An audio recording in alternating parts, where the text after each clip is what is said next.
ಆತ್ಮೀಯ ವೀಕ್ಷಕರೇ, ನನ್ನ ವಿಡಿಯೋಗೆ ಹೃದಯಪೂರ್ವಕವಾದ ಸ್ವಾಗತ. ಯುವ ನಿಧಿ ಫಲಾನುಭವಿಗಳಿಗೆ ಒಂದು ಬಂದಿರತಕ್ಕಂಥ ಗುಡ್ ನ್ಯೂಸ್ ಏನು ಅಂದರೆ, ಜಸ್ಟ್ ತಾನೇ ನನ್ನ ಖಾತೆಗೆ 3,000 ಅಮೌಂಟು ಕ್ರೆಡಿಟ್ ಆಯಿತು. ನೀವು ಯಾವ ಜಿಲ್ಲೆಯಿಂದ ಈ ವಿಡಿಯೋನ ನೋಡ್ತಾ ಇದ್ದೀರಲ್ವ, ನಿಮ್ಮ ಖಾತೆಗೆ 3,000 ಅಮೌಂಟು ಕ್ರೆಡಿಟ್ ಆಗಿದೆಯೋ ಇಲ್ಲೋ ಅನ್ನೋದನ್ನು ಕನ್ಫರ್ಮ್ ಮಾಡಿ. ಅದ್ರ ಜೊತೆಗೆ ನೀವು ಡಿಸೆಂಬರ್ ತಿಂಗಳ 1ನೇ ತಾರೀಕಿಂದ 25ನೇ ತಾರೀಕು ಒಳಗಡೆ ಯಾವಾಗ ಬೇಕಾದರೂ ಸೆಲ್ಫ್ ಡಿಕ್ಲರೇಷನ್ ಮಾಡಿಸಿರಿ, ಏನೂ ತೊಂದರೆ ಇಲ್ಲ.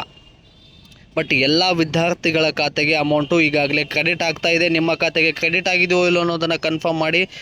ನಿಮ್ಮ DBT ಸ್ಟೇಟಸ್ 180 ಡೇಸ್ ಅಂತ ಇದ್ದರೂ ಕೂಡ ಏನೂ ತೊಂದರೆ ಇಲ್ಲ. ಬಟ್ ಇದಕ್ಕೆ ಏನು ತೊಂದರೆ ಇಲ್ಲ. ಆದರೆ ಯುವ ನಿಧಿ ಫಲಾನುಭವಿಗಳಿಗೆ ಈಗ ಜಸ್ಟ್ ಅಮೌಂಟ್ ಬೀಳೋದಕ್ಕೆ ಶುರುವಾಗಿದೆ. ಬಟ್ ಕೆಲವೊಬ್ಬರಿಗೆ ಇನ್ನೂ ಕ್ರೆಡಿಟ್ ಆಗಿಲ್ಲ. ನೀವು ಡಿಸೆಂಬರ್ ತಿಂಗಳಲ್ಲಿ ಸೆಲ್ಫ್ ಡಿಕ್ಲರೇಷನ್ ಏನಾದರೂ ಕರೆಕ್ಟಾಗಿ ಮಾಡಿಸಿದ್ರೆ, ಯಾವುದೇ ನೆಟ್ವರ್ಕ್ ಪ್ರಾಬ್ಲಮ್ ಆಗಲಿ, ಸೆಲ್ಫ್ ಡಿಕ್ಲರೇಷನ್ ಮಾಡಿಸ್ಬೇಕಾದ್ರೆ ಏನಾದರೂ ಅಗ್ರಿಗೇಟ್ ಮಾರ್ಕ್ಸು, ಮತ್ತು ನೀವೇನಾದರೂ ಸೆಲ್ಫ್ ಡಿಕ್ಲರೇಷನ್ ಮಾಡಿಸ್ಬೇಕಾದ್ರೆ ಪರ್ಸೆಂಟೇಜಲ್ಲಿ ಮಾರ್ಕ್ಸ್ ಕಾರ್ಡನ್ನು ಎಂಟ್ರಿ ಮಾಡುವಂಥದ್ದು, ಮಾರ್ಕ್ಸ್ ಕಾರ್ಡಲ್ಲಿ ಪರ್ಸೆಂಟೇಜನ್ನು ಎಂಟ್ರಿ ಮಾಡುವಂಥದ್ದು ಏನಾದರೂ ತಪ್ಪಾಗಿ ಎಂಟ್ರಿ ಮಾಡಿದರೆ ನಿಮ್ಮ ಖಾತೆಗೆ ಹಣ ಬರೋದಿಲ್ಲ. ಅಂಥವ್ರು ಏನು ಮಾಡಬೇಕು ಅನ್ನೋದನ್ನು ನಾನು ಇದ್ರ ಬಗ್ಗೆ ಅಪ್ಡೇಟ್ ತಿಳ್ಕೊಂಡು ಹೇಳ್ತೀನಿ. ಇವತ್ತು ಸಾಯಂಕಾಲದೊಳಗಡೆ ನಿಮಗೇನಾದರೂ ಇನ್ನೂ ಅಮೌಂಟ್ ಬಂದಿಲ್ಲ ಅಂದರೆ ಇವತ್ತು ಸಾಯಂಕಾಲ 6ರಿಂದ 7 ಗಂಟೆವರೆಗೂ ಟೈಮ್ ಇರುತ್ತೆ, ಏನೂ ತೊಂದರೆ ಇಲ್ಲ. ಈಗ ಬಂದಿರತಕ್ಕಂಥ ವಿದ್ಯಾರ್ಥಿಗಳಿಗೆ ಗುಡ್ ನ್ಯೂಸ್ ಅಂತ ಹೇಳ್ಬೋದು. ಇನ್ನು ಇವತ್ತು 6 ಗಂಟೆ ಒಳಗಡೆ ಎಲ್ಲ ವಿದ್ಯಾರ್ಥಿಗಳ ಖಾತೆಗೆ ಅಮೌಂಟು ತಲುಪುತ್ತೆ. ಇದ್ರ ಬಗ್ಗೆ ಕನ್ಫರ್ಮ್ ಆಗಿ ಹೇಳ್ಬೋದು ಸ್ನೇಹಿತರೆ. ಯಾಕಂದರೆ ಯುವ ನಿಧಿ ಫಲಾನುಭವಿಗಳಿಗೆ ಒಂದಿನ ಮಾತ್ರ 24 ಅವರ್ ಒಳಗಡೆ ಬರೋ ಅಮೌಂಟ್ ಇತ್ತು ಅಂದರೆ ಕಂಪಲ್ಸರಿ ಬರುತ್ತೆ. ಬಟ್ ಕೆಲವೊಂದು ವಿದ್ಯಾರ್ಥಿಗಳಿಗೆ ಏನಾದರೂ ತೊಂದರೆ ಇದ್ದರೆ ಬರೋದಿಲ್ಲ. ಓಕೆನಾ? ಮತ್ತು ಡಿಗ್ರಿ ಮುಗಿದವರಿಗೆ 3,000 ಅಮೌಂಟು ಕ್ರೆಡಿಟ್ ಆಗ್ತಾ ಇದೆ. ಡಿಪ್ಲೊಮಾ ಮುಗಿದವರಿಗೆ 1,500 ಅಮೌಂಟು ಕ್ರೆಡಿಟ್ ಆಗ್ತಾ ಇದೆ. ಬಟ್ ಇನ್ನೊಂದು ವಿಷಯ ಏನು ಅಂದರೆ, ಕೆಲವೊಬ್ಬರಿಗೆ DBT ಸ್ಟೇಟಸನ್ನು ಚೆಕ್ ಮಾಡಿದಾಗ ಡಾಟಾ ನಾಟ್ ಫೌಂಡ್ ಅಂತ ತೋರಿಸ್ತಾ ಇತ್ತು. ಇಂಥ ವಿದ್ಯಾರ್ಥಿಗಳು ಸೆಲ್ಫ್ ಡಿಕ್ಲರೇಷನ್ ಮಾಡಿಸ್ಬೇಕಾದ್ರೆ ಕರೆಕ್ಟಾಗಿ ಸೆಲ್ಫ್ ಡಿಕ್ಲರೇಷನ್ ಮಾಡಿಸಿಲ್ಲ ಒಂದು.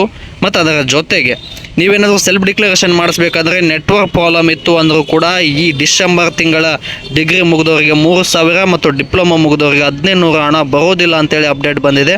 ಮತ್ತು ನೀವೇನಾದರೂ ತೊಂದರೆ ಇದ್ದರೆ ಆದಷ್ಟು ಬೇಗ ನೀವೇನಾದರೂ ಸೆಲ್ಫ್ ಡಿಕ್ಲರೇಷನ್ ಮಾಡಿಸ್ಬೇಕಾದ್ರೆ ಏನಾದರೂ ತೊಂದರೆ ಆಗಿತ್ತು ಅನ್ನೋದನ್ನು ಕಮೆಂಟ್ ಮೂಲಕ ತಿಳಿಸಿ.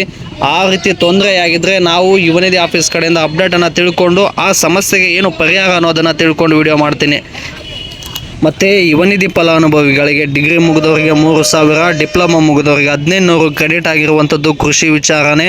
ಸರ್ಕಾರದಿಂದ ಈ ಯೋಜನೆ ಬಂದಿರುವಂಥದ್ದು ನಿರುದ್ಯೋಗ ಭತ್ಯೆ. ಅಂದರೆ ಒಳ್ಳೆಯ ಉದ್ದೇಶಕ್ಕಾಗಿ ಈ ಹಣವನ್ನು ಬಳಸ್ಕೊಳ್ಳಿ. ಮತ್ತು ಇದೇ ರೀತಿಯಾಗಿ ಯುವ ನಿಧಿಯಿಂದ ಬಂದಿರತಕ್ಕಂಥ ಎಲ್ಲ ಅಪ್ಡೇಟ್ಗಳನ್ನು ನನ್ನ ಚಾನಲಲ್ಲಿ ಆದಷ್ಟು ಬೇಗ ನೀಡ್ತಾ ಹೋಗ್ತೀನಿ. ಇನ್ನೊಂದು ವಿಚಾರ ಏನು ಅಂದರೆ, ಯಾರೆಲ್ಲ ಈ ವಿಡಿಯೋನ ನೋಡ್ತಾ ಇದ್ದೀರಲ್ಲ ಇವರಿಗೆ ಸದ್ಯಕ್ಕೆ ಅಮೌಂಟು ಕ್ರೆಡಿಟ್ ಆಗಿಲ್ಲದೆ ಇರ್ಬೋದು. ಬಟ್ ಇವತ್ತು ಸಾಯಂಕಾಲದೊಳಗಡೆ ಪಕ್ಕ ನಿಮ್ಮ ಖಾತೆಗೆ ನಿಮ್ಮದೇನಾದರೂ ಡಿಗ್ರಿ ಮುಗಿದಿದ್ರೆ 3,000 ಅಮೌಂಟು ಕ್ರೆಡಿಟ್ ಆಗುತ್ತೆ. ಡಿಪ್ಲೊಮಾ ಮುಗಿದಿದ್ರೆ 1,500 ಅಮೌಂಟು ಕ್ರೆಡಿಟ್ ಆಗುತ್ತೆ. ಇದು ಯುವ ನಿಧಿ ಕಡೆಯಿಂದ ಬಂದಿರತಕ್ಕಂಥ ಅಪ್ಡೇಟು ಅನ್ನೋದಕ್ಕಿಂತ ಹೆಚ್ಚಾಗಿ ನನ್ನ ಖಾತೆಗೆ ಅಮೌಂಟು ಕ್ರೆಡಿಟ್ ಆಗಿರುವಂಥದ್ದು. ಮತ್ತು ಯುವ ನಿಧಿ ಫಲಾನುಭವಿಗಳ ಎಲ್ಲ ಫಲಾನುಭವಿಗಳಿಗೆ ಜಸ್ಟು 11 ಗಂಟೆಯಿಂದಲೇ ಅಮೌಂಟ್ ಬೀಳೋದಕ್ಕೆ ಶುರುವಾಗಿದೆ. ಅಮೌಂಟು ಇವತ್ತು ಸಾಯಂಕಾಲದೊಳಗಡೆ ಬರುತ್ತೆ ಸ್ನೇಹಿತರೆ. ಡೋಂಟ್ ವರಿ, ಕೆಲವೊಬ್ಬರಿಗೆ ಏನಾದರೂ ಬಂದಿಲ್ಲ ಅಂದರೆ ಇವತ್ತು ಸಾಯಂಕಾಲದೊಳಗಡೆ ಕಾಯಿರಿ. ನಾನು ಹೆಚ್ಚಿನ ವಿಡಿಯೋ ಮಾಡಲು ನಿಮ್ಮ ಪ್ರೋತ್ಸಾಹದ ಅವಶ್ಯಕತೆ ಇದೆ. ಈ ಪ್ರೋತ್ಸಾಹವನ್ನು ವಿಡಿಯೋಗೆ ಲೈಕ್, ಶೇರ್, ಕಮೆಂಟ್ ಮತ್ತು ಸಬ್ಸ್ಕ್ರೈಬ್ ಮಾಡಿಕೊಳ್ಳೋದ್ರ ಮೂಲಕ ಸಪೋರ್ಟ್ ಮಾಡಿ ಅಂತ ಹೇಳ್ತಾ ಸ್ವಾಗತ. ಮತ್ತು ಮುಂದಿನ ವಿಡಿಯೋದಲ್ಲಿ ಸಿಗೋಣ. ಧನ್ಯವಾದಗಳು ಸ್ನೇಹಿತರೆ.